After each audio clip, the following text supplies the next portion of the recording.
એટલું બોલો તો જરા સારું. દેખો આ બીમારી છે ને ખેંચની બીમારી કહેવાય.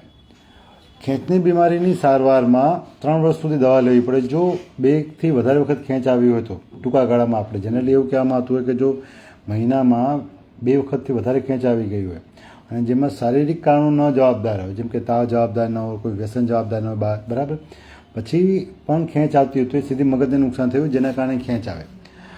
આ ખેંચ માટે કયા પ્રકારની ખેંચ છે, કેટલી તીવ્રતામાં આવે છે, બરાબર, એને ધ્યાનમાં રાખીને ઉંમર, વજન એને ધ્યાનમાં રાખીને દવાઓ આપવામાં આવે. હવે દવાઓ છે ને જનરલી જો ખેંચ વારંવાર આવતી હોય તો 2 કરતાં વધારે વખત આવી હોય અને મગજને નુકસાન થયેલું, જેમાં ખાસ કરીને મગજના રિપોર્ટોમાં MRI અને EEGમાં કંઈ આવે, બરાબર, કે કયા પ્રકારની ખેંચ છે એનું નિદાન માટે જરૂરી છે. એ નિદાન થયું હોય અને ખેંચ આવતી હોય તો પછી એની દવા ચાલુ કરવી પડે. દવા છેલ્લી ખેંચથી 3 વર્ષ સુધી રાખવી પડે ઓછામાં ઓછી.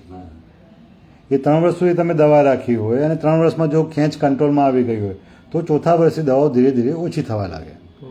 પણ માની લો કે આપણે જ્યારે દવા ચાલુ કરી અને પહેલાં માની લો કે મહિનામાં 2 વખત 3 વખત ખેંચ આવતી હતી, દિવસમાં 3 વખત ખેંચ આવતી હતી, પણ દવા ચાલુ કર્યા પછી એ સારું રહેતું અને 1 વર્ષ નીકળી ગયું દવાથી સારું ખેંચ વગર. પણ ક્યારેક એવું થયું કે દવા બંધ થઈ ગઈ અથવા કોઈ બીજા કારણોસર, જેમ કે શરીરમાં તાવ આવી ગયો, ઉજાગરો થયો, બહુ ટીવી મોબાઈલ દેખ્યા અને ફરી ખેંચ આવી જાય તો પાછી 3 વર્ષ આપણે દવા ચાલુ રાખવી પડે. બરાબર છે. હવે આ તો થયું દવા કઈ રીતે કરાવી. બીજું કે દવા કયા પ્રકારની છે એ નક્કી થાય છે ખેંચના પ્રકાર ઉપર, કયા પ્રકારની દવા આપવી. બીજું કે જે દવાઓ આપણે આપતા હોય એના પ્રકાર પ્રમાણે એ પ્રમાણે એની આડઅસરો અલગ અલગ હોય. ઘણી દવાઓ એવી છે કે જે દવાઓમાં વજન વધે.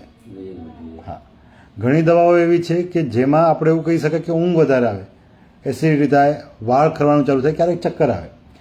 તો કઈ દવા, હા, ઊંઘતા નથી. હા, તો માની લો કે એવી પણ દવાઓ છે કે જેની આડઅસરમાં ઊંઘ વધારે આવે એવું પણ થાય. તો તમે જ્યારે દવા ચાલુ કરવામાં આવે તો એ તમારે નક્કી કરવાનું થાય, ડૉક્ટરે નક્કી કરવાનું થાય, સગાવાલાએ પણ નક્કી કરવાનું થાય કે માની લો કે કોઈને એવું કે સાહેબ મને વજન વધે એનો વાંધો નથી પણ મને દવા સારી આપો, વજન વધે તો સારું, તો એમને એવી રીતે દવા આપવામાં આવતી. પણ એવું કે સાહેબ મને વજન વધે નહીં એવી દવા આપો તો ડૉક્ટર એવી દવા આપે.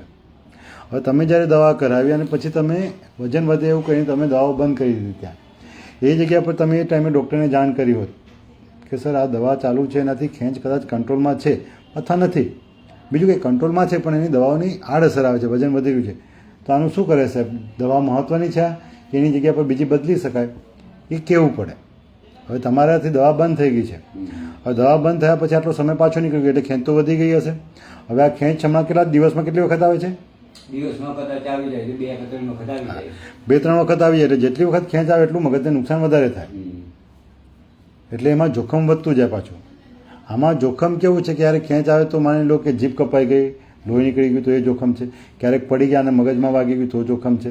ક્યારેક ફીણ આવે અને એ ફીણ મોઢામાં જતું રહે, બરાબર, અને તે મોઢામાંથી જો એ ગળી જાય અને પેટમાં જગાની જગ્યા પર આપણે ફેફસામાં જતું રહે તો એ શ્વાસ અટકી જાય, એટલે એ એક જોખમ છે. જોખમ છે એમાં, બરાબર છે. તો આ બાબત માટે તમે બધા રિપોર્ટો ઓલરેડી કરાવેલા છે, બરાબર, તો એ રિપોર્ટો કરાવેલા છે ને તો એ રિપોર્ટોમાં જે છે ખેંચના લક્ષણો તો છે જ, એટલે દવા કરાવવી જરૂરી છે. બહાર જાઓ અને ખેંચની દવા આપણે આજે ચાલુ કરીએ તો માની લો કે આપણે એવું માનીને ચાલુ કે જો દવાઓની કોઈ આડઅસર ના આવે તો આપણે કમસે કમ 3 વર્ષ સુધી, જે છેલ્લી ખેંચ આવી હતી ત્યારથી 3 વર્ષ સુધી દવા રાખવી પડે. બીજું કે કોઈ દવાની આડઅસર આવે તો તરત તમારા ડૉક્ટરને જાણ કરવું જોઈએ કે સર આ આડઅસર આવે છે તો શું કરવું જોઈએ, એટલે આ બાબતમાં ધ્યાન રાખવું જરૂરી છે.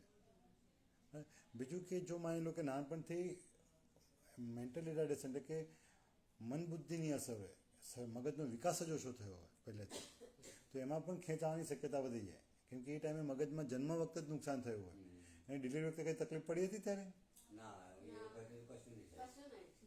જન્મ પૂરા મહિને થયો હતો?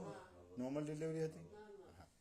જો જન્મ વખતે કંઈ તકલીફ પડી હોય અથવા જન્મ પછી કંઈ તકલીફ પડી હોય તો રહે, બરાબર છે, તો ક્યારેક ક્યારેક મગજને નુકસાન થતું હોય તો વિકાસ ઓછો થતો હોય એવું શક્ય છે, કાં તો પછી બીમારી થાય. તો આપણે એક વખત એ પણ કરી શકાય કે અમને ભવિષ્યમાં અહીંયા સરકારી હોસ્પિટલમાં જઈને આપણે આઈક્યુ ટેસ્ટ કરાવી લેવો જરૂરી છે. બુદ્ધિનો આંક જે કહીએ ને એની તપાસ પણ કરાવી લેવી જરૂરી છે. આવી વસ્તુ એને કરવી પડે, બરાબર. એટલે આપણે આજે એની ખેંચની દવા આપણે ચાલુ કરીએ, બરાબર છે. કોઈ તકલીફ પડે તો જાણ કરવાની, બરાબર છે.